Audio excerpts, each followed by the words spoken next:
Pagpapalakas sa kakayahan ng mga sundalo, yan daw ang isa sa pagtutuunan ng pansin ni Lieutenant General Antonio Navarrete. Itinalaga siya ni Pangulong Bongbong Marcos bilang bagong commanding general ng Philippine Army sa gitna ng tumataas na geopolitical tensions. Para bigyan ng mukha ang balita, Mobile Journal Julie Baiza. You will be assuming your role at a time when geopolitical tensions and global uncertainty are high.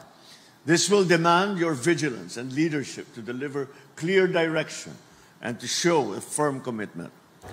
Pahayag yan ng Pangulo kasabay ng pag-upo ng bagong commanding general ng Philippine Army na si Lieutenant General Antonio Navarrete. Graduate si Navarrete ng Philippine Military Academy Big Kislahi Class of 1990. Pinalitan niya ang kanyang mista na si Lieutenant General Roy Galido na nagretiro ngayong araw. Pangako ni PBBM ang hindi mapuputol na suporta sa Philippine Army. Pinapangako ko na papagpatuloy natin at patitibayin pa natin ang ating sandatahang lakas.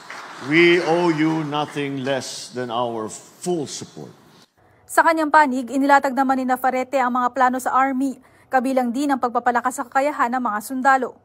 Together, I want to set the tone of our direction with one clear belief. Our true strength does not only lie in the weapons we wield, the equipment we acquire, nor the technologies we adopt. It lies in you, our personnel. The heart of our organization is not forged in steel, but flesh and blood.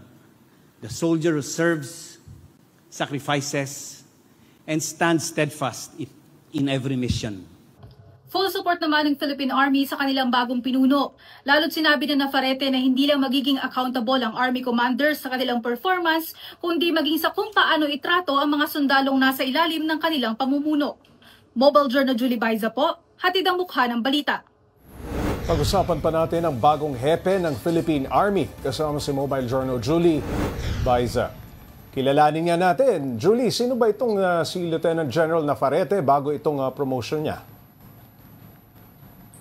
Ops JC Navarrete, dati siyang nagsilbing pinuno ng Western Mindanao Command o yung Westmincom. Pinamunuan din niya yung 1st Infantry Division ng Joint Task Force Zambela ng Westmincom pa rin yan, Pops J. Etong si Galido na nagretiro at si Navarrete, Pops J, pareho silang graduate ng Philippine Military Academy Big Kislahi Class of 1990. Ibig sabihin, Pops, magmista itong dalawa.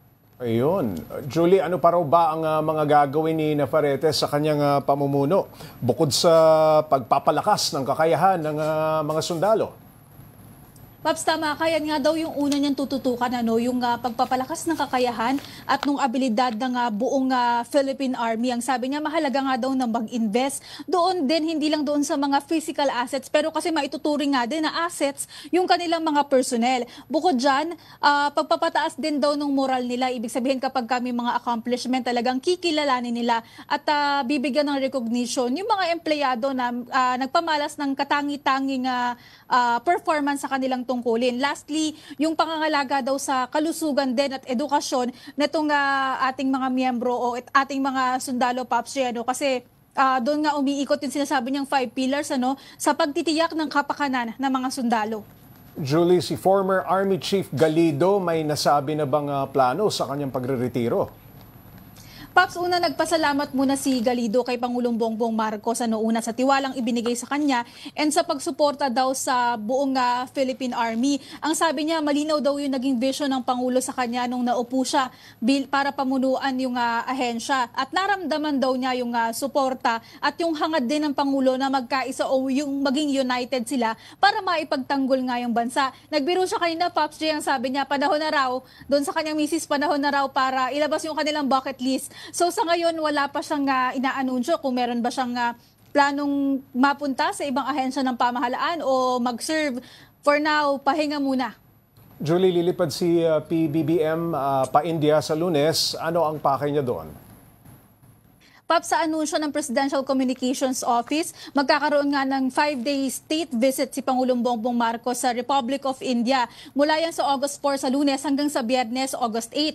Una sa New Delhi, magkakaroon siya ng official meetings sa mga opisyal ng Republic of India. Pagkatapos naman yan, si Pangulong Marcos at yung delegasyon tutungo naman sila pa Bangalore. Paps, yung Bangalore, iyan yung itinuturing na parang business hub ng India. So doon, makikipagpulong naman ang Pangulo sa mga negosyante doon. At kagaya ng mga nagdaan niyang foreign trips, hihikayatin niya na mag-invest o mamuhunan sa bansa yung mga negosyante. Maraming salamat, Mobile Journal Julie Baiza.